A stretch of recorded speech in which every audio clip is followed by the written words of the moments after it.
Hello everyone. Welcome to the Six Path Weeb channel. I'm so excited to have you here today as we dive into another awesome fanfic adventure. Today's story is Naruko and the Bonds of Team 7, Part 2. Quick disclaimer. The content on this channel is for entertainment and discussion purposes only. I do not own any of the anime footage used in my videos. All rights and credits go to their respective creators and copyright holders. Alright, everyone, let's jump right into it. Ino. Hey Ino. I found Sasuke. Ino, I can introduce you. She's my friend now, Sakura giggled, excitement radiating from her cheerful tone. Ino blushed and dashed out of the flower shop with her pink-haired friend in tow. Her mother smiled as she watched the two girls leave. It warmed her heart to see Ino building a sincere friendship. It had always been difficult for Ino to truly connect with others her age. Many of her past friendships had felt shallow, and Ino rarely let her genuine, kind nature show, afraid of being laughed at or misunderstood. But Sakura was different. She embraced Ino wholeheartedly, and for that, her mother was quietly thankful. Ino's face flushed as Naruko gently placed a seal on her. She then turned her attention to Sasuke, whose deep red eyes locked with hers. After a few tense seconds, Sasuke stumbled backward, but Neji and Naruko caught her just in time to steady her.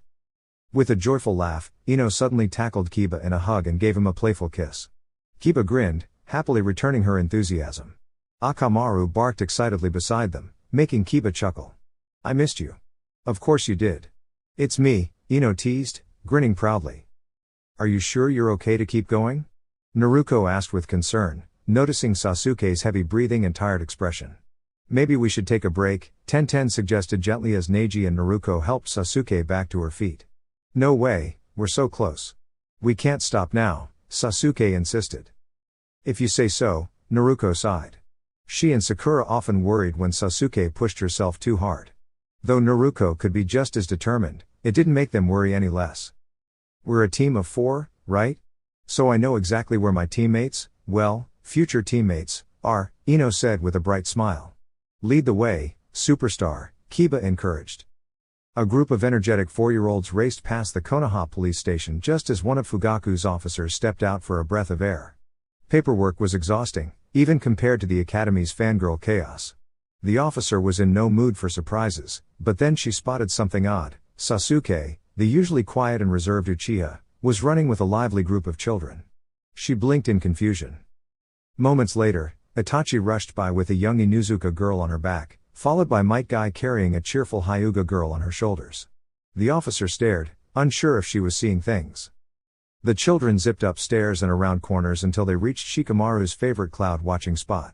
Troublesome, Shikamaru mumbled, just as Choji was tackled by Sasuke and a kid in orange. 10 seconds later, Sasuke's glowing red eyes locked with his. Really? A surprise ambush? What a drag, Shikamaru muttered, as the memories came rushing back to him. He remembered what had happened, every intense moment of the past. Naruko was probably about to scold him for something. But instead, what happened in the future stays in the future, Naruko said brightly, flashing a warm smile. What's going on?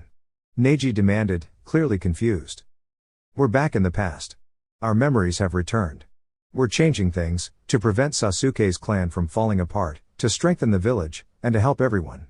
But we can't remove certain people like Madara or Danzo completely, because doing so might cause unintended consequences, Naruko explained, adopting her calm, Hokage-like tone. Okay. But how did we get here? Neji asked. He understood the mission now, help Sasuke, stop the mistakes, and build a better future. But how did they end up in their younger bodies? We're still unsure on the exact details, Sakura added. But from what Kurama understands, fate must have granted us another chance. A second shot at doing things right. Sasuke stepped forward to continue. Originally, we planned to build trust and improve clan relations slowly. But Kurama and I figured out my Mangekyo allows me to recreate past memories and share them with others, kind of like a genjutsu. That way, we could restore everyone's memories quickly and act faster. So, what now? Shikamaru asked as Itachi, Guy, Hanabi, and Hana approached. Split up and meet at Training Ground 7. It's time for Itachi to meet all of Sasuke's friends, Naruko said with a grin. Everyone scattered in different directions, except for Sakura, Kiba, Naruko, and Sasuke. Catch us if you can, Itachi, Sasuke shouted gleefully before the four sped off. Itachi let out a sigh. She's quick, she muttered, chasing after her younger sibling. How had Sasuke become so fast? These kids are incredible. Guy panted as he ran with Hanabi perched on his back. I've never seen my sister move like that, Hanabi exclaimed with wide eyes. Itachi was reminded of how much Sasuke once admired her. Was this just how younger siblings acted, idolizing their older siblings with total admiration?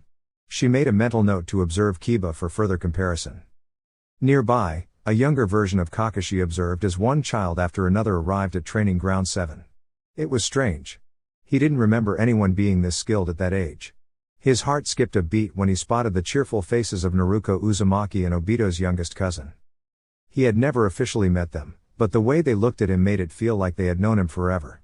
Kakashi was certain Fugaku still didn't trust him, so how did Sasuke know him this well?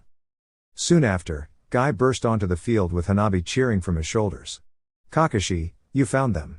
You're always so dependable, Guy exclaimed, giving his signature thumbs up. Where's Itachi? Sasuke asked. And Hana? Kiba added, looking around. Oh, those two? The police chief stopped them to ask a few questions, Guy replied casually. Kakashi's sweat dropped. Itachi must be under a lot of pressure right now. Meanwhile, Fugaku had stopped Itachi mid-run. He didn't question why she was carrying an Inuzuka girl. Probably a dare from Shisui, yes, that's how it was spelled.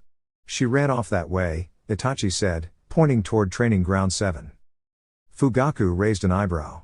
She assembled a group? Yes. As Sasuke explained earlier, there are about 12 or 13 of them. Fugaku's surprise was genuine. Where had Sasuke been hiding all these children? So after this little gathering, there shouldn't be any more surprises? Itachi gave a small shrug and swiftly moved forward again. Upon her arrival, Itachi let out a quiet sigh of relief. This time, Sasuke didn't run away when she approached. Itachi's eyes scanned the area, observing all the young ones before her gaze locked with Kakashi's and Guy's, both wearing equally puzzled expressions. Hana, thankfully, had finally quieted down and climbed off her spot, wide-eyed and visibly stunned. What in the world? Hana whispered, still trying to process the scene before them. None of them had been prepared for what awaited. Standing right in front of them was. All the young children were sitting in a wide circle, catching their breath after an energetic play session. What surprised the adults wasn't that they were sitting, it was how they were sitting, already neatly organized into what looked like their future Genin teams. In front of Kakashi sat, from left to right, Sakura, Sasuke, and Naruko. Next to Sakura and seated before Guy were, from right to left, Tenten, Lee, and Neji. Beside Naruko, from left to right, were Hinata, Kiba, and Shino, seated in front of a bewildered Kurenai, who had arrived in the clearing after mistakenly believing Guy had once again attempted to recruit a small Hyuga child into his energetic youth training sessions. Guy's enthusiasm had once led him to mistakenly chase after Neji, who, as fate would have it, was now his actual student. Nearby, Asuma looked equally confused, scratching his head and chewing on his cigarette, unlit, for safety reasons, while Ino, Shikamaru, and Choji completed the circle in front of him. Moments ago, he had been enjoying a quiet game of shogi with Shikaku. Now, somehow, he was standing in a field surrounded by other jonin and puzzled parents. It felt almost like a reverse summoning, but who could possibly have the chakra control and knowledge to pull off something like that? Then, the third Hokage, Hiruzen Sarutobi, entered the clearing, pipe in hand and eyebrows furrowed.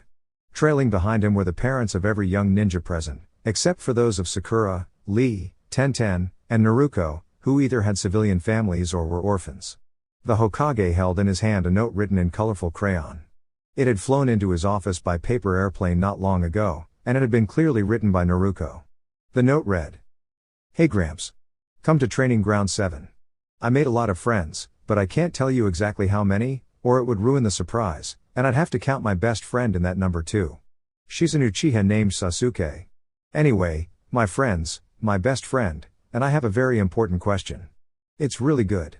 Oh, and if you could bring all the clan leaders with you, that would help a lot. Thank you. You're the best Hokage ever. But I'm going to be even better when I become Hokage. Believe it." The adults blinked in collective confusion. Only Shino's father and Sasuke's parents seemed slightly less surprised, having some faint idea that the children had at least met one another, but friends? They weren't so sure. "Why did you all want us here exactly?" Hiruzen asked, maintaining his calm expression even though inside he was stunned. In all his years as Hokage, in all his life, he had never seen anything like this. 4-year-olds didn't usually form organized groups, especially not ones mirroring Genin squads. They didn't run faster than most adults, or sit in perfect groups, or seem so well acquainted. Even typically reserved children had been gathered into this odd assembly. And Naruko, along with her Uchiha best friend, appeared to be leading it all. Hiruzen honestly wondered if he had unknowingly stumbled into one of Tsunade's playful illusions, or perhaps one of Jiraiya's strange games. "We all want to skip the academy and become Genin now," Naruko declared, her voice clear and confident. "Come again?" Hiruzen asked, wondering if his ears were playing tricks on him. "We think the academy is boring. So just make us Genin already," Kiba said casually, resting his legs over Hinata's lap while leaning against Shino. "Kiba, you should speak more respectfully. The Hokage deserves it," Shino reminded politely. "Please be a little more respectful, Kiba," Hinata added, gently patting his foot, Akamaru giving a happy bark in agreement. Kiba rolled his eyes, but didn't argue. The Hokage stood silent for a moment, trying to process what he was hearing. He could understand prodigies like Neji, Naruko, and Sasuke wanting advanced placement, but everyone? When had all of this been planned?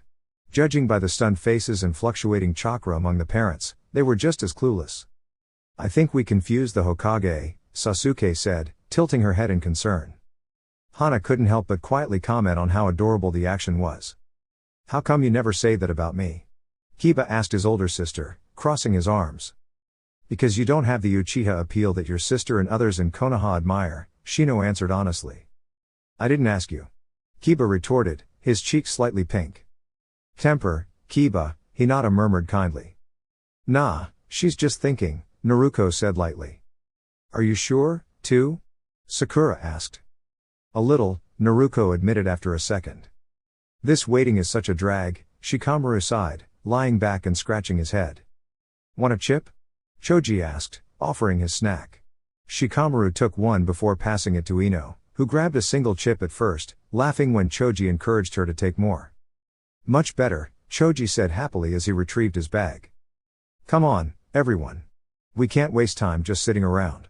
Let's train," Tenten announced energetically, dropping into push-ups. "Let us train with the spirit of youth," Lee shouted joyfully, immediately joining her. Neji, grumbling about the silliness of it all, was quickly pulled into the workout. "Tenten, please don't tell me you caught Guy-sensei's enthusiasm," Neji muttered. "I didn't," Tenten reassured him, quickly kissing his cheek. "That's just for worrying about me," she added sweetly. Meanwhile, Team 7 simply sat tapping their fingers on the ground. At first, Kakashi thought it was random impatience, until he noticed the pattern. It wasn't Morse code, but it was definitely coordinated. He made a mental note to investigate later. "You cannot simply skip the academy. It is necessary," Hiruzen finally stated, and all movement ceased. "Necessary for what?" Naruko asked respectfully but firmly. "So that you learn the essential skills needed for missions." "What if we already have those skills?" Sakura asked, crossing her arms and meeting his gaze without hesitation. "I'm sure your parents are aware of your current abilities," Hiruzen countered. There was a brief pause before quiet laughter erupted, from Sasuke and Naruko first, then spreading among the children. The adults watched in confusion as the two girls rolled on the ground laughing. I can't," Sasuke gasped between giggles. "I know. I didn't think it could get funnier," Naruko wheezed. Fugaku and the other parents exchanged puzzled looks. "Let's make a bet, Lord Third," Sasuke proposed once she had calmed down, smirking confidently. Naruko and Sakura matched her expression. "A bet?" Hiruzen repeated, raising an eyebrow. "Your old students liked bets, didn't they?" Naruko teased. "Yeah, the Slug Queen, the Toad Sage, and that Snake Sennin," Sasuke murmured just loudly enough for Kakashi to hear, who had to cough to hide his chuckle. He lightly nudged Sasuke to remind her to be cautious. "Very well. What is the bet?" Hiruzen asked with a sigh. "How bad could it be, really? If Ra, too, and I can completely destroy this training ground in 10 minutes or less, you let all of us become Genin right now, and assign us our teams and sensei," Sasuke said with full confidence. "Very well, Sasuke. I agree," Hiruzen replied. He truly believed there was no way they could pull it off. He couldn't have been more mistaken. Everyone quickly cleared off the training ground with different feelings: excitement, curiosity, determination, and a touch of nervousness. Many of the young ninja wished they could help, but deep down, they all knew this was why Team 7 was trusted to take the lead. It wasn't just their strength that made them stand out, it was their creativity, their unity, and their refusal to put themselves above others. Unlike the teams before them, they had broken down the walls between groups. They didn't view themselves as separate units, they believed in one powerful, united Leaf Legion, where everyone had a role and every contribution mattered. This task fell right into Team 7's specialty, proving others wrong. They had done it time and time again, ever since their very first bell test. Everyone thought Kakashi would fail them back then, even Kakashi himself didn't believe they would succeed. Yet somehow, against all odds, they always did. Sasuke's homecoming, their rise to the top ranks of the Leaf Village, Sakura's incredible growth, Madara's first defeat, and now, even handling the challenges of time travel, all of it had been achieved through their teamwork and spirit. The best, or some might say, most exciting, part was that Team 7 loved it. They loved the shocked looks, the cheers from the crowd, the thrill of doing the impossible. Even if they denied it, they were natural leaders because they always made sure no one was left behind. Sakura, Sasuke, and Naruko stood in a line, ready. "So, what combo should we use?" Naruko asked, tilting her head toward Sasuke.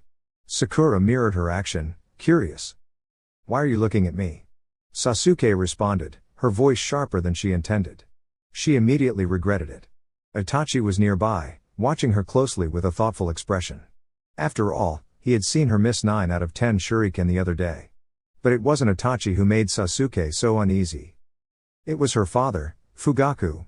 Even after all these years, his stern expectations weighed heavily on her heart.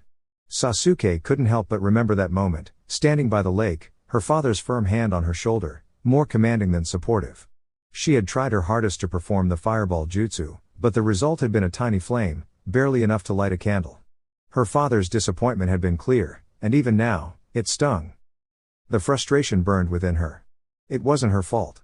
Her chakra nature was lightning, not fire. Fire techniques were never meant to be her specialty, and she had managed something despite the odds. But her father had never seen it that way. He compared her to Itachi, expecting the same path, the same strengths. Sasuke had long since decided she wouldn't follow that mold. She would forge her own way, her own identity. She didn't need to master genjutsu or copy someone else's strengths to prove her worth. So as she stared toward where her father watched, Sasuke made her decision with quiet strength. "Cherry Blossom Inferno," she announced, her eyes steady. "Are you sure, Sasuke?" Naruko asked, smiling slightly, understanding the weight behind her friend's words. All of them remembered the night when Sasuke had opened up, sharing parts of her childhood that none of them had known. To Naruko, Fugaku had been unfair, trying to force Sasuke into someone she was never meant to be. Today wasn't just about winning a bet or impressing anyone, it was about helping Sasuke show the world, and herself, that she was enough, just as she was. "She's sure," Sakura affirmed, pulling on a pair of special gloves she had found recently. The memory of that night in the bar, the stories Sasuke had shared, strengthened her resolve. This wasn't about revenge, it was about standing together, proving the strength that came from being true to yourself. Sasuke, more than anything, wanted to show her father, and herself, how far she had come. "It's a good thing no one wore their best clothes today," Naruko joked, lightening the mood and drawing a rare smile from Sasuke. Even Itachi and Kakashi noticed the slight change. Team 7 shifted positions, with Naruko now taking the middle. Sakura was on the left, Sasuke on the right. They breathed deeply in perfect unison. The entire training ground grew silent, even the breeze softening as if the world itself was holding its breath. Then, in an explosion of energy and precision, Sakura struck the ground with a powerful punch, her chakra-focused strength causing the earth to crack and tremble. Trees nearby swayed dramatically as the energy rippled outward. Hiruzen, watching from a distance, paled slightly. Had Tsunade been secretly teaching 4-year-olds again? He began to wonder if this bet had been a wise idea. Fugaku stumbled slightly as the ground beneath him shifted, a small crack forming right where he stood. Mikoto, ever calm, gently guided him away as the ground shifted more dramatically, creating a narrow crater at the center of the training ground. Naruko was swiftly moving through a complex sequence of hand signs. The gentle breeze around her suddenly surged into a powerful gale, responding to her chakra as it infused the air itself. A swirling vortex, similar to a miniature tornado, formed around the young Jinchuriki. Naruko laughed joyfully, spinning gracefully while using the cover of the swirling winds to quietly drill a small opening into the center of the ground with her Rasengan. The force of her wind stripped the surrounding trees of their leaves, making it difficult for onlookers to keep track of her movements. After all, she was the 7th Hokage, a title she carried with pride, even if this particular technique was among her team's simpler creations. The jutsu looked like a unique combination of Tamari's wind techniques, a graceful version of the primary lotus, and elements of the fang over fang attack. Naruko came to a stop, flashing a bright grin at the Hokage. She couldn't help but laugh as she caught sight of Itachi's stunned expression. He appeared so surprised he might lose her balance any moment. Kakashi, ever the observant mentor, gave Naruko an appraising look. Naruko raised an eyebrow in amusement. Was Kakashi genuinely surprised? Considering her father had once been the 4th Hokage, and Kakashi had learned under his guidance, perhaps he understood that her skills could reach these heights. Hiruzen, meanwhile, coughed into his pipe in surprise. When had Naruko developed such an innovative jutsu? His sense of reality felt as though it had shifted. The crowd's attention shifted to Sasuke now, who seemed poised for his own demonstration. Naruko and Sakura exchanged cheerful grins before leaping into the air, landing gracefully on a thick, sturdy tree trunk that leaned slightly toward the designated safe zone. Sasuke's hands moved quickly through a series of signs as he prepared his fireball jutsu. Fugaku, watching closely, couldn't stop a sigh from escaping. In his heart, he worried that Sasuke might not be able to match the remarkable display he had just witnessed. Among the 3 young ninja, he sometimes feared Sasuke still had room to grow. Nevertheless, he stayed silent, his pride refusing to let him look away. Mikado, on the other hand, was filled with excitement. Unlike some of the other adults, she was not shocked, she was thrilled. It warmed her heart to see how talented the village's new generation was, especially her younger son. Mikado now understood why Sasuke had seemed nervous and eager in recent days. His anxieties weren't just about keeping up with Naruko and Sakura, they were tied to this moment, a carefully planned demonstration by the young team. Mikado felt a surge of pride and made a silent promise to herself, she would have a heartfelt conversation with Fugaku later. She believed in Sasuke wholeheartedly, even if others doubted him. Mikado remembered the look on Sasuke's face when he came home frustrated, muttering determined phrases like "I have to do better," or "I need to try another way." She cherished his resilience and quietly hoped that, today, Sasuke would show everyone, especially his father, just how far he had come. Time seemed to slow as Sasuke completed the final hand sign. Fugaku's expression shifted from surprise to deep curiosity. What technique had Sasuke chosen for this critical moment? Sasuke formed a large fireball and launched it at her own feet. The resulting burst of energy propelled her high into the air. Soon, the young Uchiha was soaring far above the usual sightlines of the onlooking ninja. Itachi's Sharingan immediately activated as she scanned the sky for her little sister. Sasuke had vanished into the clouds or perhaps into the sun's blinding rays, making her impossible to locate, even with the heightened perception of the Sharingan. Even Hyashi Hyuga, with the power of the Byakugan, couldn't find her. "Whoa!" Hana exclaimed, clutching onto Itachi in surprise. Itachi shifted her concerned gaze from the sky back to the training field where Sasuke had been only moments earlier.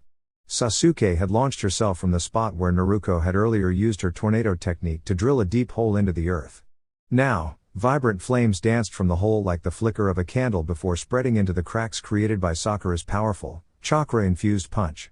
The fire crept along the fractures in the ground, moving up trees and across the terrain, touching everything it encountered. If Itachi didn't know better, she might have thought Sasuke had mastered a technique like Amaterasu, but these flames weren't black, so it had to be something different, something new. Everyone began to believe it was over. They thought Team 7 had completed their demonstration and were wrapping up. Words could not express the wave of emotions Fugaku Uchiha felt, pride, awe, and joy swirling inside him. Another prodigy in the family. He secretly credited his careful guidance for Sasuke's progress, even as he noticed his wife giving him a disapproving glance. The younger audience erupted into cheers, chanting Sasuke's name with enthusiasm. Meanwhile, Sasuke was not simply falling, she was directing her descent with impressive control. She spiraled downward, forming another fireball midair.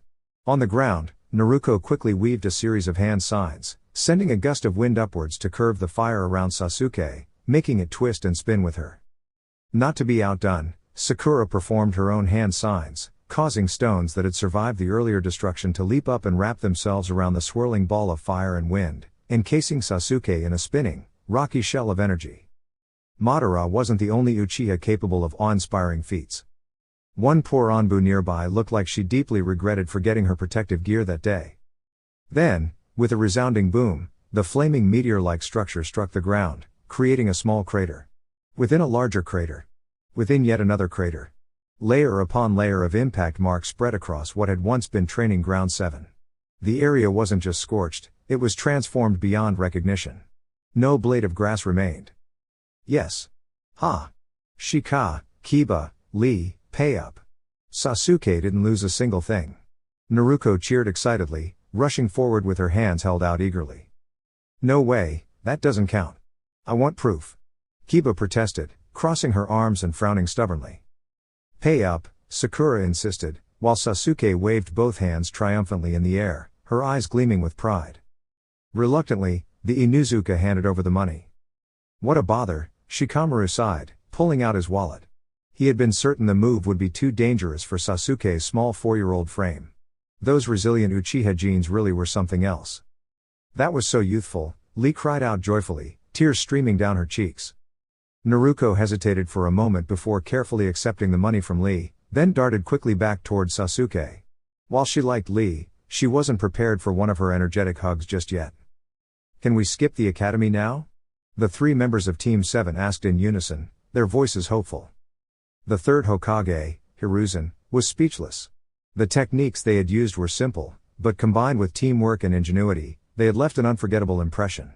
He found himself caught between 2 impossible choices: refuse and risk losing the support of the village's next generation, or agree and set an unprecedented new standard. As Hiruzen stared at the cratered landscape before him, he struggled to comprehend the sight. Hana, meanwhile, desperately tried to dispel what she thought must be an illusion. Hana, this really happened, her mother said gently. Quiet, please, Hana insisted as she continued channeling chakra. Hana, this isn't a genjutsu, Itachi sighed patiently. Realization dawned on Hana, and she flushed pink, tucking a loose strand of hair behind her ear. Seriously? Okay then. She chirped brightly. Itachi sighed inwardly. Why had she said anything at all? And here everyone thought Itachi was the prodigy, Shisui teased with a playful smirk. Itachi turned her head and gave Shisui a mock glare. What are you doing here? She asked. Glad you asked, buddy. Sasuke, your adorable little sister, and her amazing team gave that Onbujiro quite the scare. It was priceless. You really should have seen it, Shisui said, slinging an arm over Itachi's shoulder. From her spot inside the crater, Sasuke blinked up at the scene. So this was Shisui. She vaguely remembered him from childhood, a figure surrounded by feelings of warmth and distant worry. Hey, don't give me that look, Sasuke. Enjoy your cuteness while it lasts, Shisui said, waving her hand cheerfully. Sasuke pouted slightly where she stood in the middle of the crater. Well then, Lord Hokage? Sasuke called out, dusting the ash from her shirt. A single bead of sweat trailed down her forehead. Itachi watched thoughtfully as her little sister struggled with the stubborn ashes clinging to her clothes. So many thoughts rushed through her mind that she barely noticed Shisui's continued banter in the background. How had she not seen this kind of potential before? Naruko, Sakura, and Sasuke looked up at Kakashi with hopeful smiles, their eyes shining with anticipation. Kakashi glanced between them and the Hokage, a slight crease forming beneath his mask. No, he said firmly, even as the trio turned up their most pleading expressions. Please. All 3 chimed together, their sparkling, colorful eyes nearly too much to resist. Kakashi sighed. They definitely knew how to be persuasive. If it were Kurenai being begged like this, she likely would have agreed in an instant. But unfortunately for Team 7, Kakashi was well versed in this particular tactic. After all, he had practically invented it to gain early admission to the academy. Naruko and Sakura climbed into Kakashi's crossed arms, causing him to uncross them and instinctively catch the 2 girls. Meanwhile, Sasuke nimbly climbed up Kakashi's back and settled herself comfortably on his shoulders. I'm not getting out of this, am I? Kakashi asked, glancing toward the Hokage, a drop of sweat forming on his temple. Hiruzen simply chuckled at the amusing sight. Children, your new sensei is not a jungle gym, Hiruzen said, settling his pipe back in his mouth. Naruko gazed up at him sweetly. But he doesn't mind. Right, sensei? Of course she doesn't. We're super light anyway. Sakura added cheerfully. That's not exactly the point. Hiruzen muttered, chuckling softly. Third, we just finished an amazing demonstration at the training field and made a huge crater. Plus, Kakashi-sensei is really tall, and now I can see everything from up here. Sasuke explained proudly. Hiruzen was at a loss for words. He wasn't sure how Sasuke's logic fit the situation, but he decided not to question it. A bet is a bet, Kakashi, Asuma reminded him with a smile, ruffling Choji's hair affectionately. Ino gasped dramatically, clasping her hands to her head. Not the hair, sensei. I have someone to impress, she said, whispering urgently into Shikamaru's ear. Meanwhile, Choji carefully tied her new forehead protector around her waist like a stylish belt. What a hassle, Shikamaru mumbled as he threaded his forehead protector through the sleeve he had cut. I understand that, but why do I have to be the one training the trio who transformed the entire training ground? Kakashi protested, clearly overwhelmed. Because we're the best. Naruko beamed, hugging Kakashi tightly. And also, maybe destiny decided you needed a little extra excitement, Sakura added with a mischievous grin. What was that about destiny, Sakura? Kakashi asked, raising a curious eyebrow. She was just saying that it all fits together nicely, don't you think, sensei? Sasuke smiled knowingly. Hiruzen silently sighed. They had figured it out. Perhaps he should have hidden Minato's portrait better. Then again, the young ones had never been in the Hokage's office before. Now he had another thing to worry about, these bright little minds getting into things they shouldn't. So, let me get this straight, Minato-sensei somehow arranged from afar for me to train his spirited daughter? And you, Sasuke? Is this Obito's playful spirit teasing me too? Meanwhile, in a distant place, a mysterious figure in a swirly patterned mask sneezed loudly. Ugh, Kakashi, I just know this is your fault. The masked figure muttered as she trudged back toward her hideout near the outskirts of Konoha. Obito, who now liked to call herself by a more mysterious name, had been sneezing non-stop for days. She had no idea why, but she was certain Kakashi was somehow involved. Maybe it was time for a new mask, she thought. Perhaps something with fewer bright colors to avoid pollen. She imagined a fun pattern, maybe tiger stripes. That would be striking, just like Rin's favorite tiger lilies. Smiling to herself, she disappeared into her private dimension to start searching for the perfect new mask design. Back with Team 7.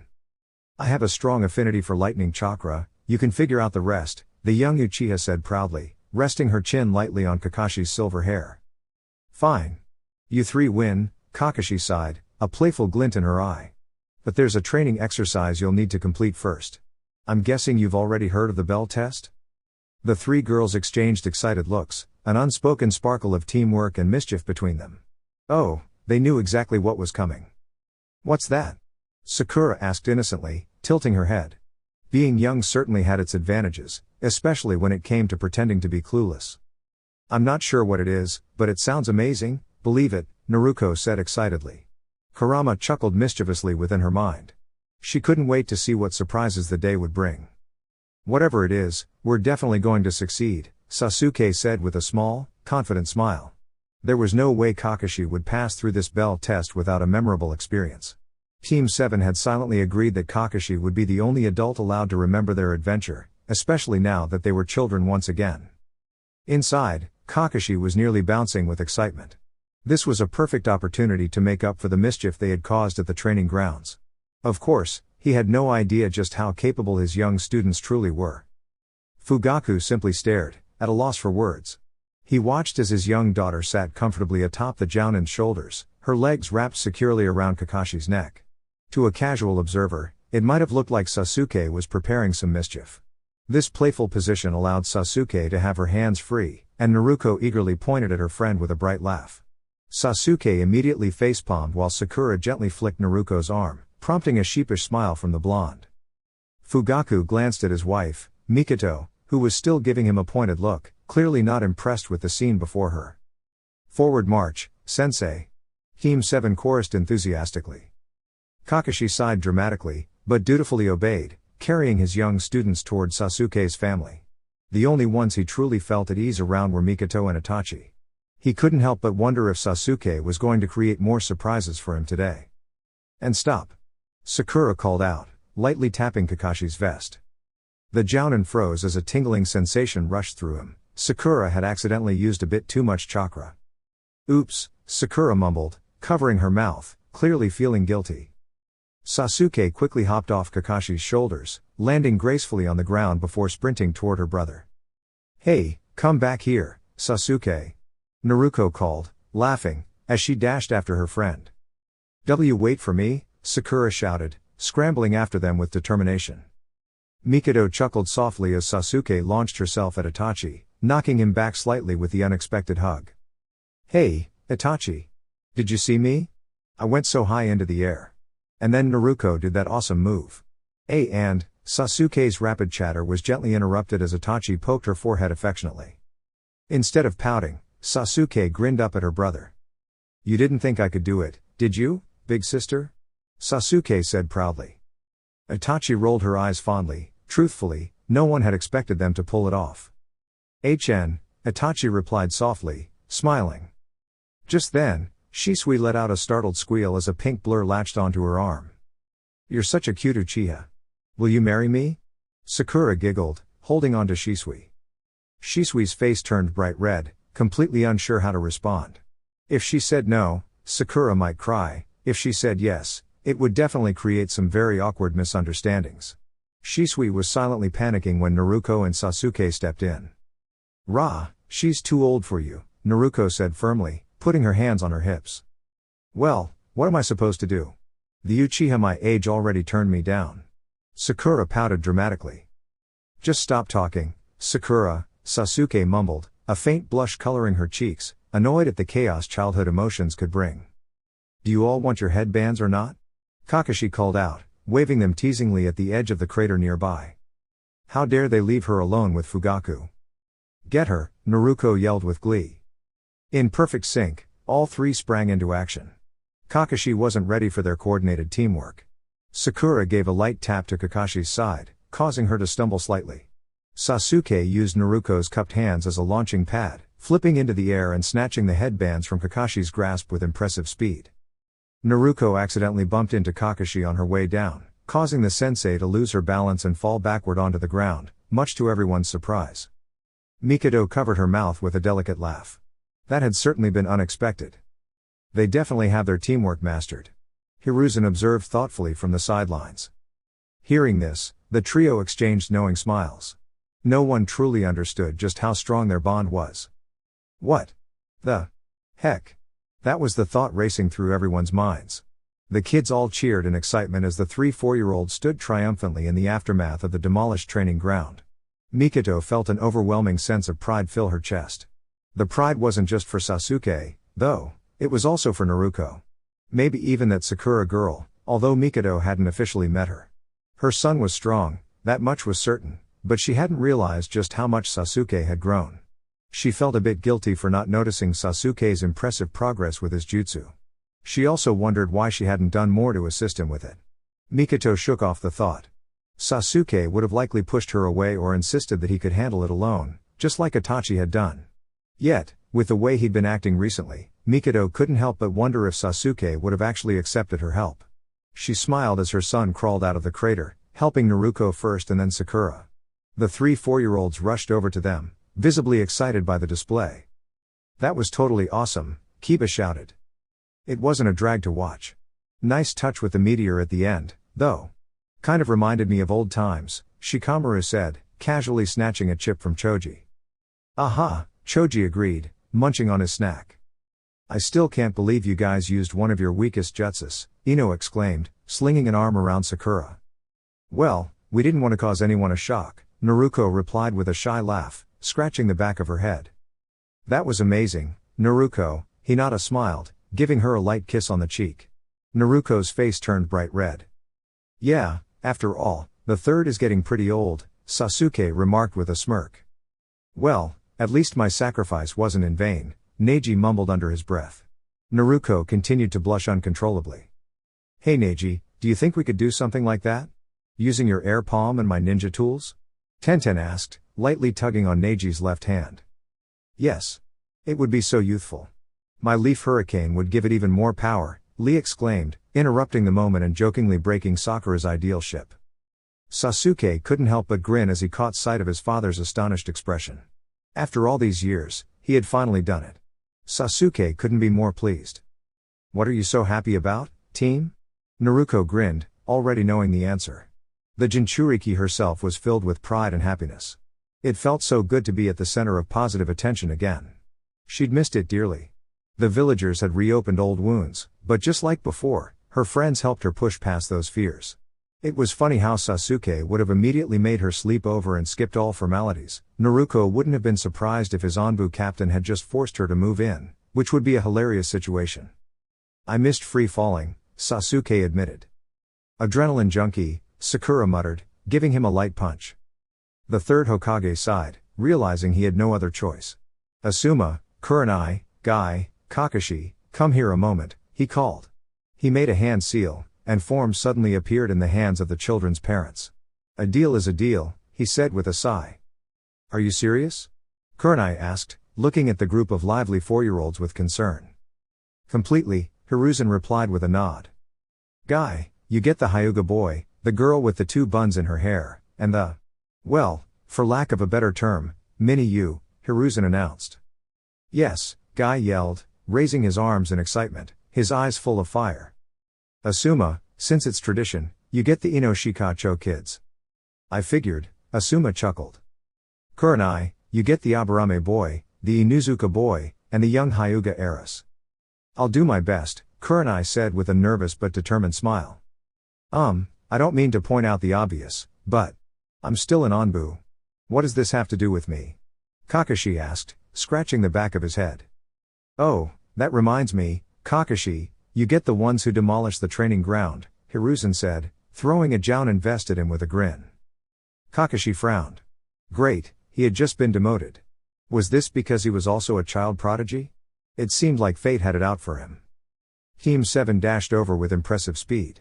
They all stared up at Kakashi with eager expressions, their faces full of hope and excitement. It was the next day, the day of the bell test. Team 7 wore their new headbands with pride, though there was a certain level of discomfort. Naruko kept fidgeting with hers, clearly uncomfortable. It had been some time since she had worn a headband instead of her Hokage hat. She had forgotten the process of breaking in a new headband. The more she twisted it, the more she hoped the fabric would become comfortable on her forehead. Perhaps she could ask Sasuke for advice on making it fit better. Sasuke absent-mindedly ran his fingers over the symbol of the leaf. He was used to feeling a scratch across it. Though he was happy to officially be a ninja again, he felt a bit nostalgic. He missed his old headband, the one that Naruko had kept for 3 years, the one she had practically insisted he wear because she wouldn't let him get a new one. He was also just getting used to wearing the leaf symbol on his forehead. In the future, he had customized 2 of his headbands and wore them around his wrists, a small creative touch he had come up with. Sakura wore her headband the usual way, nestled in her strawberry hair. Are we all in agreement? Naruko asked with a playful twinkle in her blue eyes. Sakura smiled, her expression mischievous. Oh yes, Lord Hokage, she giggled, adjusting the brand new fingerless gloves her parents had gifted her the day before.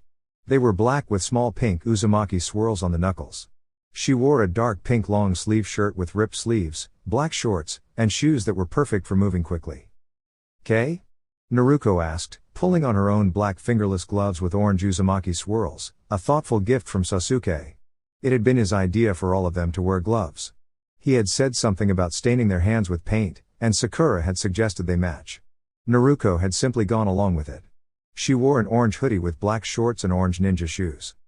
"Let's give him a challenge," Sasuke said with a smirk, adjusting his own black gloves, which had midnight blue uzumaki swirls. His outfit consisted of a deep midnight blue short-sleeve shirt, black cardigan shorts, and matching midnight blue ninja shoes. The team sat and waited for Kakashi's arrival. As the minutes passed, Naruko, Sasuke, and Sakura became bored. They had set up various traps and pranks for Kakashi about an hour before he was due to arrive. Of course, Itachi had supervised them, but as long as he didn't interfere, they didn't mind the older Uchiha siblings' watchful presence. Sakura had jokingly nicknamed Itachi the Guardian Angel, which made Sasuke laugh, but he agreed, it suited his brother perfectly. Naruko started complaining about missing her necklace, mentioning that her neck felt oddly bare. Sakura, on the other hand, chattered about missing her bracelet, causing Sasuke's eye to twitch in mild frustration. He could only take so much of the conversation before he decided to act. Sasuke picked up a nearby stone and cupped it in his hands. Using his chakra, he superheated it, causing the stone to melt into a liquid-like state. He focused, using his chakra to mold the stone, shaping it into a smooth, spherical form. "Can you cool it down a bit?"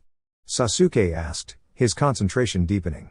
He could feel the stone's heat starting to fade as it began to change shape. Naruko held out a hand, allowing her own cooling wind chakra to flow toward the stone, helping it maintain its shape. Sasuke continued to focus intently on it, blocking out everything else. The stone eventually took on a glowing, electric blue hue, and Sasuke carefully dropped it to the ground.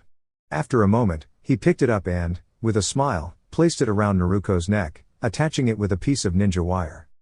Naruko gasped when she finally got a look at the beautiful trinket. It was a perfect sphere, glowing with a calm, blue light. "It's perfect. I love it, Sasuke," she said, her face lighting up with joy. However, Sasuke was no longer sitting beside her. Naruko looked around in confusion, realizing they were no longer at their usual training ground. Instead, they had ended up in a serene, beautiful spot, surrounded by cherry blossom trees, with a sparkling stream in the distance.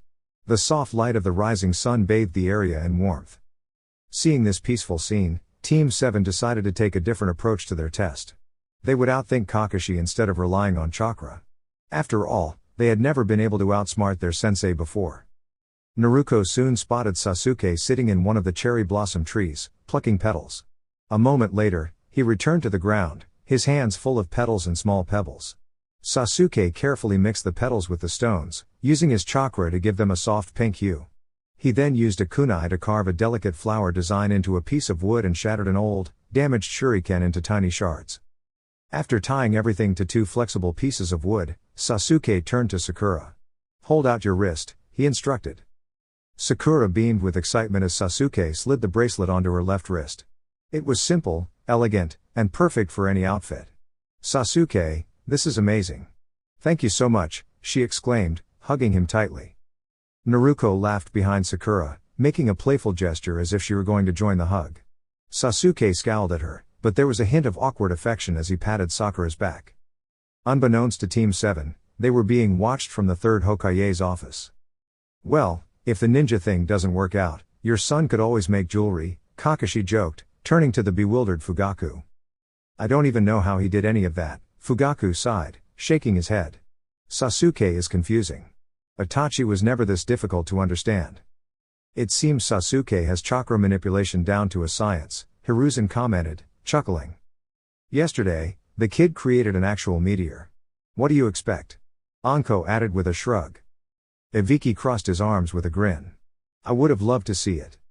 "It made Jiro jump out of his skin," Shisui remarked with a grin. Anko snickered. "They've really gotten close," Kurenai observed as she watched Sasuke awkwardly pat Sakura's back. Kakashi groaned, clutching his head in despair. "Oh no, she's fangirling." Shisui winked. "Don't worry, Kakashi. She's not after your affections. It's actually Shisui who caught her eye." This did little to comfort Kakashi, who was left lamenting his fate. Finally, the time had come. Hiruzen gestured for Kakashi to move. With a quiet prayer, Kakashi disappeared in a swirl of leaves, appearing in front of his 4 eager genin. "All right, kids, listen up," Kakashi announced, and Team 7 immediately focused their attention on him. The bell test was about to begin. After Kakashi explained the rules and set the timer, he began the test. Sasuke and Sakura scattered, but Naruko remained standing in front of her sensei. "Compared to the others, you're a bit unusual," Kakashi commented, raising an eyebrow. Naruko grinned and threw up a peace sign. "And proud of it." "Believe it," she laughed as Kakashi did a brief double take at her signature phrase. She reminded him so much of Kushina. "Now, let's get to business, sensei?" Lesson 1, Taijutsu, Naruko shouted before charging at him head-on, pushing him toward the river. Kakashi winced as the young blonde managed to land some decent blows. Naruko's fighting style was as spontaneous and energetic as her personality, making her unpredictable. Kakashi found it surprisingly exhausting to block her attacks. Her moves kept him on his toes, and for a moment, he considered using his Sharingan but hesitated. He needed to save that for Sasuke. If Naruko was this skilled, who knew what the Uchiha prodigy could do? Naruko smirked and suddenly broke away, leaping off Kakashi like a springboard and sending him into the lake. Kakashi tilted his head, confused. Naruko hadn't even attempted to grab the bells. Why hadn't she? Kakashi frowned as he tried to pull his feet out of the rushing water but found himself unable to move. He lifted his headband to reveal his Sharingan, and that's when he saw it, a seal at the lake's bottom, holding him in place. Kakashi paled. It hadn't even been 5 minutes yet, and he was already trapped. Had he really let his guard down that much? Naruko grinned, holding something orange in her gloved hand. Kakashi's eyes widened in horror as she tossed it up and down. Was that paint? A loud sloshing sound confirmed his suspicion, and he paled further. Oh no, what had she done? Naruko, the mission is to get the bells, Kakashi stuttered, clearly nervous about what was in the object. Oh, we will, sensei, but first, a little fun, Naruko laughed before hurling the object at him. It hit Kakashi's shoulder, splattering orange paint all over him. The color was bright and vibrant, similar to Obito's goggles or the swirls on Naruko's gloves. It was one of the 3 colors Kakashi hated most. Not only did it smell strongly of paint, but it also made him an easy target for Sakura and Sasuke. See you later, sensei, Naruko laughed before disappearing in a poof. Kakashi gasped. It had been a shadow clone all along? How had he missed that? When had Naruko learned shadow clones? Kakashi grumbled to himself, not at all pleased with the 3rd Hokage right now. The seal's glow faded, and Kakashi sighed in relief, stepping carefully as he looked around for Sakura. But just as he did, he stumbled. His foot caught on something, and before he knew it, he was falling into a trap. The sound of ninja wire spinning and clanging reached his ears. Kakashi went pale again as the area around him exploded with paint bombs in a flash of colors. He curled up, trying to protect himself as orange, green, and neon blue paint splattered all over him. Ino would have had a fashion crisis just looking at him. When the chaos stopped, Kakashi cautiously rose to his feet. His Junon had definitely heard that. He barely dodged in time as Sakura's chakra-infused fist came flying at him, just missing him and shattering a nearby tree instead. Kakashi blinked in shock. No 4-year-old should be that strong. Had Tsunade been this strong when she was young? Sakura smirked, cracking her knuckles. Instead of going for another punch, she relaxed her shoulders and grinned at Kakashi. Lesson 2, Genjutsu, she said softly. Kakashi clutched his head as the swirling colors from the paint bombs intensified in his mind. He struggled to break free, but no matter what he tried, pain, willpower, chakra, it didn't work. He was trapped by a 4-year-old. Kakashi shuddered, feeling fear rise in him as the genjutsu took hold. The world around him warped into a scene far more bizarre than he could have imagined. He was now wearing a paint-splattered princess dress, standing outside a marshmallow castle with a gumdrop pathway. A s'mores carriage sat beside it. And, to make matters worse, Guy appeared, dressed in a horrific green spandex-like suit, declaring his undying love for Kakashi. Kakashi, my rival. My one true love. I have come to your rescue. Now kiss me, and the power of youth will help us unite our love and have youthful, talented babies. They'll have silver hair and bowl cuts, and wear dark blue spandex. They will be the strongest in the land, Guy cried, picking Kakashi up in a bridal carry and running toward a surreal sunset. Kakashi's eyes widened in horror, but before Guy could lean in for a kiss, Kakashi's eyes snapped shut in terror. When he dared open his eyes again, Guy was gone.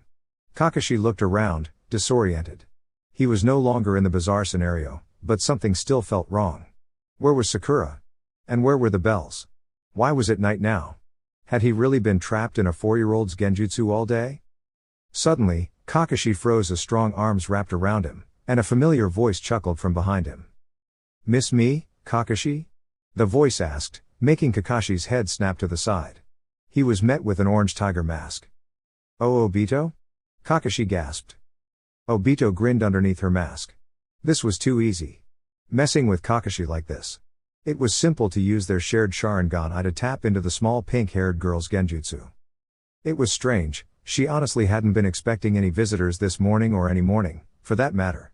She was right about to set off to Amigakura to recruit Jiraiya's students when 3 small children randomly showed up at her cave. Obito didn't know what to do. She wasn't expecting visitors, especially one so small. Especially not her baby cousin and her sensei's child, who she had tried to harm, and a pink-haired girl who reminded her slightly of Rin. The worst part was that they knew who she was. She tried to lie and act like a fool, claiming her name was Toby. It was the first thing that popped into her head, okay? But even then, the kids saw through the lie. So they told her their story. Or the story that all the other adults knew and believed. She couldn't let Obito know her plan had almost worked. But if what they said was true, she had to find out. She had to know the truth. Flashback before the bell test.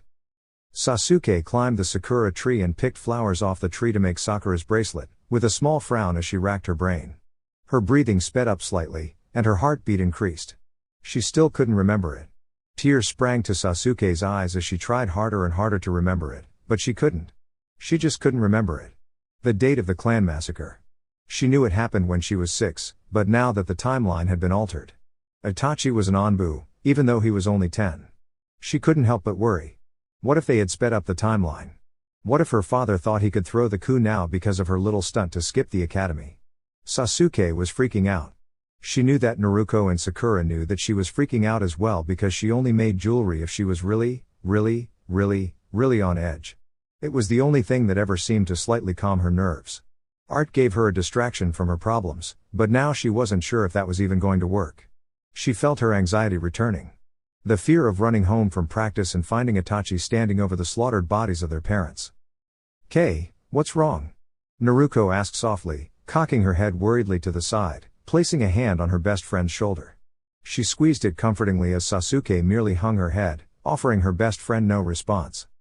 Still keeping her head down, Sasuke formed a shadow clone of her own and passed her the petals, making her walk over to the other shadow clones that Sakura and Naruko had made to be spied on in their place.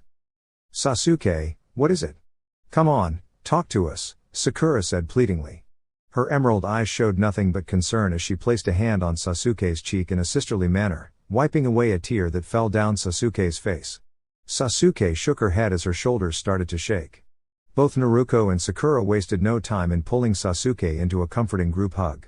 Both whispered comforting words into her ears as the Uchiha cried silent tears. Over Sasuke's shoulders, Naruko and Sakura shared a look. They needed to know what was bothering Sasuke. The clones were doing the bell test for them, that was for sure. It took Sasuke 2 whole minutes, but she finally got her tears under control. Her teammates pulled away but kept their arms wrapped securely around her in a protective embrace. As assurance to their teammate, whatever Sasuke was about to tell them. They wouldn't leave. Team 7 would never abandon each other again, that was a promise. I can't remember the date of the massacre. I mean, I know it happened when I was 6, but what if we sped up the timeline? What if we messed with the past too much? I mean, what if by making Kakashi-sensei get out of Anbu, we mess up something to do with Danzo or Orochimaru?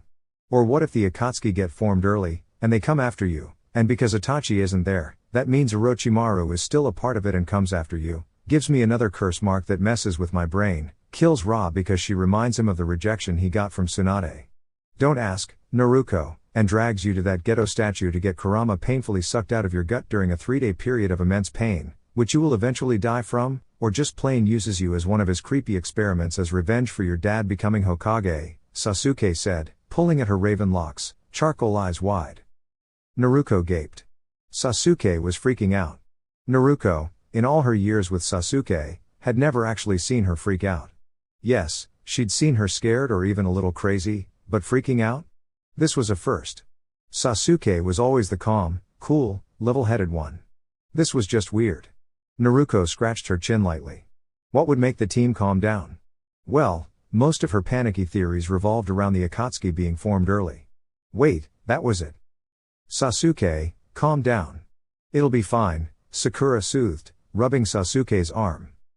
Sasuke, what if we found Obito? And got her to work things out with Sensei? Then we'd only have 2 problems to worry about instead of a whole group, okay? Naruko questioned, head cocked to the side. Sasuke's head snapped up to meet Naruko's. Why, you're right. And she should be close by because she helped Itachi wipe everybody out. Okay, 2, Ra, let's go reunite a different Team 7 generation, Sasuke said, and the 3 disappeared to find Obito's cave. End flashback. Oh, Obito, Kakashi stuttered again. She reached out to touch Obito and jumped when her hand slid straight through her. Kakashi looked down, and her shoulders slumped in defeat. Her spark of hope completely disappeared. Why did you hurt Rin? Obito asked, sitting across from her cross-legged like they used to when they were little. Kakashi just shook her head in remorse. This genjutsu was cruel. How did Sakura even know about Obito? Damn, Sasuke probably found out about her. Or Naruko. One of those 2 had a hand in this. Kakashi. I need to know, Obito said, her voice cracking slightly. Kakashi looked at the clearly fake Obito with a frown. She was getting frustrated now. How could Sakura do this to her? She didn't care if Sakura was 4, this was messed up on so many levels. If you must know, fake genjutsu version of my dead teammate, I didn't hurt Rin. Or well, I guess I did hurt Rin, but it was an accident. Obito, I swear.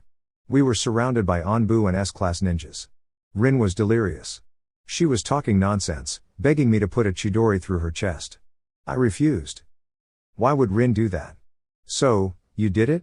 You said yes to that idiotic request? Obito snarled, her hand reaching out and fisting in Kakashi's shirt. Obito, I swear I told her no. But she was persistent, claiming she was a trap that the rock ninjas set up. She said they sealed the 3 tails inside of her and that the seal would break if she entered the village. Madara had control of the 3 tails, Obito mumbled to herself as she started trembling.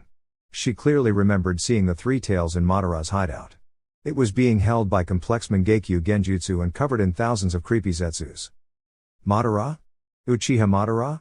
Your ancestor, Uchiha Madara? Valley of the End Uchiha Madara? Kakashi questioned for the first time, realizing Obito was touching her. Obito bit her lip. Can you finish your story first? Then I'll tell you mine, and you promise you won't get mad at me and never forgive me again? Obito asked, reaching up to adjust her goggles but frowned, realizing they weren't there. She lowered her hand with a sigh, a single tear sliding down her cheek. Now she understood why Kakashi liked masks so much. I started Chidori-ing as many of those rock ninjas as I could, but then, as I went to Chidori 1, Rin jumped in front of me.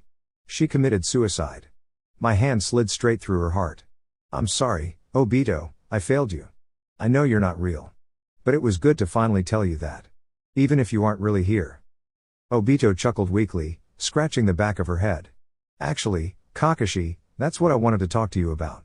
Obito took a deep breath before she exhaled, her hand hovering just over Kakashi's mask. You take off mine, and I'll take off yours, alright? Obito asked, a little afraid. Oh god, Kakashi was going to make fun of her now. Here come the insults.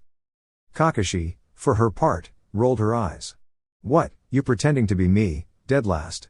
Kakashi questioned, her hand now hovering over Obito's mask. Tiger stripes, really? Ugh, and it's orange. Why must the moron love orange? On 3. 1. 2. 3. The masks were pulled off. Well, are you going to say something? Obito snapped. Kakashi didn't know what to say. She was shocked speechless. Her eyes rolled back in her head, and Kakashi fainted. Seriously, Kakashi? That's what you were hiding under there? So you cover up your face to ward off your fan club? Well, that backfired on you, buddy. Oh no, by all means, I'm already totally insane, so you just let me keep talking like a fool. That's right, Kakashi, sleep off the shock. Sleep off the shock, Obito repeated with a small smirk on her face. She couldn't wait for Kakashi to wake up. Kakashi groaned, rubbing his head as she sat up. She turned her head and almost had a heart attack. Obito was sitting there, head resting in her hand, elbow propped on her knee as she stared at Kakashi. Half her face was scarred, but she had an orange eye made of glass in that eye socket. 10 whole minutes, Kakashi. You had me sitting here like a fool in some child's messed up fantasy world, fighting off Prince Guy. He thought you were some princess. Holy candy apples, this girl has a wild imagination. It's like she read some of Uncle Jiraiya's stories and then had too much sugar. Kakashi, I'm sitting on a marshmallow I can't even eat. Do you even understand how frustrating that is? Are you even listening? This is a serious problem, Obito declared, pointing at the gingerbread man from Shrek 2. The what? Kakashi asked, still dazed. How had they gotten back to this strange, sweet world? What was going on? And why did Obito have an orange eye? Why not a red or black one like before? Not again. Listen, you oversized cookie. I'm trying to have a serious conversation with my teammate, who thought I was gone forever. So move it, Gingy. Nobody likes you cookies. You taste worse than Kushina's fruitcakes, Obito yelled all in one breath before firing a fireball the size of a comet at its purple gumdrop button. The gingerbread man cried a tear of blue frosting, its red mouth quivering in pure sadness. Not my gumdrop button, it cried, picking up its charred gumdrop and running away. Kushina's fruitcakes were pretty bad, Kakashi agreed, nodding. Finally, the two were back in the woods. Oh, thank Kami. The sweets are gone. Obito panted. That had been pure horror. After Kakashi passed out, she lost the connection and was dragged into the Pinkette's world. It had been fun to battle with Guy once more, especially since Kakashi was her rival. Randomness aside, Obito, how are you alive? Kakashi screamed. Obito jumped in shock. Had Kakashi just yelled? That was a first. Okay, I'll explain. Just calm down, and we both need to stop swearing. Sensei would have swatted us over the head 10 times by now. Fine, but really, Fudge? Kakashi questioned. We were surrounded by candy. It seemed appropriate, Obito replied with a shrug. Loser, Kakashi muttered. Nope, still has a stick up her. I mean, you're. You know, Obito mumbled. Anyway, the short version is I survived because my Sharingan lets me phase through things, kinda like a ghost. That's how I survived the rocks. Madara, this old, stubborn guy, survived the battle and lived in a creepy cave with weird white plant guys called Zetsu. He healed me, messed with my head a lot, made me think this world was a nightmare, and even made me think you were the one who. Well, you get it. Oh, and I have the Mangekyo Sharingan, had it since Rin died. So, any questions? Obito asked. Where are you? Kakashi asked, still confused. I'll tell you after you face Sasuke. It's easier that way, Obito replied. How do I get out of Sakura's genjutsu? Kakashi asked. Just Kamui out of here, Obito snapped. Kakashi gave her a blank look. Fine, I'll do it. But don't say I never did anything for you, Kakashi muttered, as Obito sent her out of the genjutsu. Now, let's see what my little cousin does to Kakashi, Obito chuckled, vanishing into her world to spy on the battle. Did you have fun? Sasuke asked, leaning casually against a nearby tree, arms behind her head, basking in the sunlight that filtered through the leaves. I have questions for you three. Major questions, Kakashi growled. Sasuke just smirked at her. Sharingan battle it is, sensei. Lesson 3, Ninjutsu, Sasuke said, springing into action. Kakashi barely had time to dodge when a fireball was hurled at her. She dodged just in time, her hair now singed at the ends. Kakashi glared at Sasuke, who chuckled in response. This was good. Exactly what Sasuke needed. To challenge Kakashi. Although, maybe she wouldn't return Kakashi's memory just yet. It was fun messing with her sensei. Kakashi gasped as she stared at Sasuke's eyes. No longer were they a deep charcoal black. They were red, with 3 tomoe swirling in the blood-red pools. She had a Sharingan? Even Itachi hadn't awakened as that early. You have your Sharingan? Kakashi asked, confused. Aren't you observant? Sasuke shot back, rolling her eyes. All right then, Sasuke. Tell me something. How did you guys know about Obito? Sasuke grinned. My shuriken missed. You little, Kakashi bit her tongue, stopping herself from finishing the sentence. Sasuke's lie was obvious. Oh, and sensei, it's not a good idea to focus all your attention on one opponent, Sasuke commented, grinning as Naruko ran behind Kakashi. What? Kakashi screamed, her head whipping around in alarm. Leaf Village secret jutsu, 1,000 years of death, Naruko shouted. For once, the jutsu actually hit Kakashi. The young jounin went flying through the air, her students laughing hysterically. Should we go get the bells now? Sakura giggled, jumping down from her perch. You can, but I've got one. No, 2 more things I need to do to torment our sensei, Sasuke said, walking toward Kakashi, who was just trying to stand. Naruko's eyes went wide, as did Sakura's. K, you're not gonna? Naruko trailed off, mouth agape. Sasuke replied, smirking. Best survival test ever. Sakura squealed. This has been long overdue, sensei, Naruko commented, as they reached Kakashi, who was struggling to stand. Looking for this? Sasuke asked, grinning devilishly as she held up a book. Kakashi paled. No, not her precious Icha. Torch it, Naruko commanded as Sakura took the book from Sasuke's hands and weaved through hand signs, faster than Kakashi in her current state. No, Kakashi yelled as the jutsu made contact with her precious book, turning it into nothing but ash. Kakashi slumped, her head hanging in defeat. But just as her knees were about to hit the ground, she heard a jingle, signaling the removal of the bells. But before she could react, chaos erupted. Hundreds of seals, tags, and tripwires activated all at once. Neon colors, pink, purple, yellow, orange, red, green, and blue, flew at Kakashi in the forms of paint, glitter, confetti, puffballs, smoke bombs, chalk dust, bubbles, light, gems, eggs, rocks, and even fruit. Kakashi shook as she was now covered in colors that no shinobi would ever use, especially the bright orange that even Naruko wouldn't wear. The 3 members of Team 7 smiled at Kakashi, each holding a bell. Naruko on one side, Sasuke in the middle, and Sakura on the other. The bells were evenly split, and Kakashi had no idea who had gotten hers first. She had no choice left. No pride. No icha. No dignity. "You 3 pass," she sighed, puffing reluctantly to the Hokage's office. It was quiet for a moment before the whole office burst into laughter. "They pass," Kakashi said quickly before puffing back home. But even there, she wasn't safe. Obito stood in her apartment, mask off, and her old goggles back on her head. "I can't believe you kept these. I thought shinobi shouldn't keep useless things from the past," Obito teased, making talking motions with her hands. Not in the mood for Obito's antics, Kakashi tackled her to the ground, effectively covering her old friend in whatever colorful mess was left from Team 7's trap.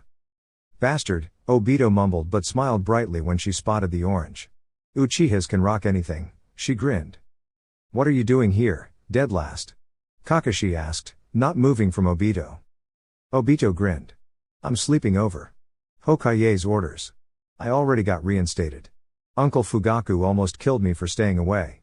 But it was okay because he eventually pulled me into one of his awkward man hugs. Did you notice how gray the third's hair got? It's like really gray now. Now he's really an old buzzard. But anyway, since I'm on probation, I get to help you train the minions. We're going to figure out their secrets. I know they're hiding something. Oh, and Sasuke told me to tell you that a shuriken missed." Kakashi sighed tiredly but smiled, pulling her mask down and leaning back on the floor as Obito stood over her, arms crossed with an impatient look. "Whatever you say, teammate," Kakashi said as Obito plopped down beside her, grinning. "You mean it?" Obito asked. "You saved me, I'm not going to kick you out. Besides, I want to learn about this Mangekyo thing. I can still keep the eye, right?" Kakashi asked, inwardly praying. She loved this eye. "You can keep it if you teach Sasuke Chidori." Kakashi sighed. "But that's my original jutsu, Obi. You can only perform it if you have a Sharingan and dominant lightning chakra, Kashi. It's perfect for her. And the kid's creative. Imagine what she could do with it," Obito said excitedly. "You're blackmailing me?" "Yup. You're cruel. So, you're covered in Minato-sensei knows what, and is there a reason you're sitting like that? He used that jutsu. The jutsu Uncle Jiraiya taught us? Ha ha ha, oh man, he got you." Obito cackled, adjusting her goggles with a smile as tears sprang to her eyes. "Crybaby," Kakashi commented. Obito grinned and leaned her head on Kakashi's shoulder. "Only for you," she replied. Naruko, Sakura, and Sasuke all grinned from where they were positioned at Kakashi's window. "Feel better, Kei?" Sakura asked, with a playful nudge. Kakashi replied. "Good, that's more like it," Naruko said, nodding as both Kakashi and Obito fell asleep, covered in various colors, lying contentedly on the floor. "You boys have fun at home. I'll see you tomorrow," Sakura hissed before jumping away back to her own house. "Let's go home too." "Kei, I can't just keep sleeping over at your house." "Why not?" "Because Naruko, you're part of my plan to explain my Sharingan. If you don't keep sleeping over, well, they might not believe me. Besides, my mom loves you just as much as me and wants you to eat better food, so she wants you over every day anyway. Before you ask, I don't know, she's a mom, she does these things. And besides, has your door been fixed?" "No." "Then you sleep over. The villagers wouldn't dare cross my clan." "Team, you're the best Onbu captain ever." No doubt, Dobi." The boys went home, and for once, everything was peaceful. Little did they know, something was lurking in the dark. Mikado called out cheerfully, "Sasuke. Naruko. There's a wonderful girl waiting for you down here." Sasuke grinned at his mother's call, tossing a small toy at Naruko, who groggily woke up and wiped a thin line of drool from her mouth. "Come on, Naruko, get up. We're already 3 hours late for training." Sasuke grinned. Naruko smirked and followed Sasuke's lead as they both got dressed in their new outfits and rushed down the stairs, eager to surprise Kakashi and Obito. "They're going to be so upset," Sakura said with a wink, adjusting her black shorts, which had a pink number 7 in the corner that looked like it was made from rose petals. Her pink short-sleeved shirt had a 7 rising out of a rose on the back. She wore the bracelet Sasuke had made for her gloves were on, and her headband was in its usual spot. Naruko wore black cargo shorts with an orange 7 on the right side, a blue fishnet undershirt, and an orange short-sleeve sweatshirt with the Uzumaki swirl resting between her shoulder blades. A red string extended from the swirl, transforming into a gold 7 in the middle of her back, resembling ramen noodles, though it wasn't obvious at first glance.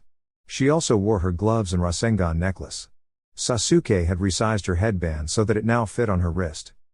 Sasuke wore a seemingly simple midnight blue Uchiha shirt with his Uchiha symbol on the back.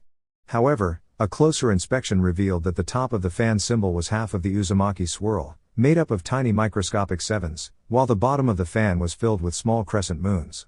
On the edges of Sasuke's sleeves were lightning bolts. He wore black cargo shorts with an electric blue 7, shaped like lightning. His gloves and Uchiha fan necklace completed the look. His headband was also resized to fit on his wrist, with the ribbon blending midnight blue and electric blue. Team 7 walked toward the meeting spot with casual ease. Upon arrival, they were greeted with stern expressions from Kakashi and Obito. "You're late," Kakashi said, clearly irritated. "Would you like to hear our reasons?" Sakura asked with a sweet smile. Obito nodded and motioned for them to explain. "Well, we were leaving the Uchiha district when Naruko noticed an elderly woman who was having some trouble. And being responsible ninjas, we just had to help her," Naruko exclaimed. Obito froze. Were they really? Her black cat got stuck in a tree, and we had to help her get it down. But then, the cat crossed our path, and we had to take the long way around, Sakura explained. Kakashi's eye twitched as he turned his attention to Sasuke. If Sasuke said what he thought he was going to say, those kids were going to get a 10-mile run with Guy's team. Kakashi could relax and read his book while Guy and Obito bickered. Perfect. But then, the long way led us to get lost on the road of life, so the detour took longer than expected, Sasuke finished. Kakashi struggled to hold back a facepalm. A 10-mile run it was. Obito blinked back tears, proud of the fact that they'd used his excuses. Wait, how did they know about those? He'd blame Itachi. What's with the matching outfits? Kakashi asked, crossing his arms, yet a curious glint appeared in his charcoal eyes. Sasuke and Naruko both shrugged, and Sakura immediately spoke up. It helps show our unity as Team 7. We're the best out of all the Konoha 12, so we need to look the part and lead by example. We have the best teamwork and camaraderie. Ask anyone, Sakura said, her emerald eyes shining brightly. Kakashi raised a brow but said nothing. Alright, time for introductions, Kakashi said. Sakura, since you're so talkative today, you go first. Okay. My name is Sakura Haruno, and I like many things. I like learning, Sasuke and Naruko, and medical ninjutsu. I dislike evil people, most of the other villagers, quiet, Naruko, bullies, men who only like women for their looks, and people who think I'm weak. I'm absolutely, irreversibly in love with Shisui Uchiha. My dream for the future is to surpass Lady Tsunade herself and become the best head medic in all of the ninja world, and make Shisui my amazing ninja husband. Sakura grinned. Sasuke and Naruko exchanged surprised looks. Poor Shisui. They had thought Sakura had gotten past her fangirl phase. It seemed that was only for Sasuke. Naruko, Kakashi said, sounding slightly overwhelmed. Fangirls still terrified him. Alright. My name is Naruko Uzumaki, believe it. I like training with Sasuke and Sakura, sparring with Sasuke, pulling pranks, making seals, using seals in my pranks, and of course, ramen. Basically anything related to ramen. Ramen posters, ramen clothes, ramen food. But anyways, the things I hate are evil people who think they're better than everyone else, people who can't tell the difference between me and Kura, people who call me short, people who threaten my friends, and a bunch of evil people who won't be named at this time. And my dream for the future is to become the 7th Hokage of the Leaf Village and marry Hinata Hyuga. Naruko grinned. Kakashi blinked at that. Guess Naruko had a thing for ravens. Sasuke, Obito said. HN. Do it right. You don't get to tell me what to do, you're not Hokage yet, Dobi. Team. Fine. My name is Sasuke Uchiha. I like sparring with two, training with two and raw, eating tomatoes, writing songs, making cool objects, and training with Itachi, among other things. I dislike many things and many people. For instance, I hate Orochimaru and snakes. I also hate Danzo and the council. Danzo is a shady individual, and the council is as old as the Hokage mountain, and at this point, they're probably out of touch with reality. I also hate sweets and fangirls. Kemi, do I hate those? Sasuke groaned. The worst part is that my fan base keeps growing. But that aside, my dream for the future is to help Ra with their goals, become faster than the Raikage, and create awesome jutsu along the way. Team. What did I do this time, Dobi? You forgot something. What? A certain, very important dream for the future. No, I really don't think I did. Sasuke. Okay, fine. I also want to be the head of Anbu. Happy? Extremely. Loser. Don't start fighting. Yes, Ra, both boys chorused in mock shame. In the shadows, a figure with silver hair and glasses observed silently. He chuckled to himself, adjusting his glasses. Well, isn't this interesting? This team will be fascinating to study. Lord Orochimaru will be pleased with me, Kabuto grinned. Let the games begin. Dear YouTube family, that's all for now. If you enjoyed the video, don't forget to like, share, and subscribe to support the channel. Much love to each and every one of you. Until next time, stay awesome. 6 Path Weeb.